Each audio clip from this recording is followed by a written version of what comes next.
তুমিও কি একজন ছেলে আর তুমিও কি আমার মতো বেকার? তাহলে এই ভিডিওটা তোমার জন্য। আমি তিনটে কথা বলবো আর তিনটে কথায় তোমরা তোমাদের জীবনের সঙ্গে রিলেট করতে পারবে। প্রথম, বাড়ির মধ্যে নিজেকে অপরাধী মনে হওয়া। সকাল 10টায় সবাই কাজে চলে গেছে, তুমি ঘরে আছো, মা রান্না করছে, বাবাও কাজে গেছে। তোমার কাজ কি? ফোন ঘাঁটা আর আজকে কিছু একটা করব এটা ভাবা। খাবার টেবিলে বসে মনে হয় আমি কি এদের মাথায় বোঝা? মা দুবার খেতে রাখলে রাগ হয়, আসলে রাগ নয়, ওটা লজ্জা।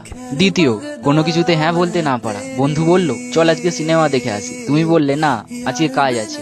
আসলে কাজ কিছুই নেই, টিকিটের দাম 250 টাকা আর তোমার পকেটে 50 টাকা পড়ে আছে।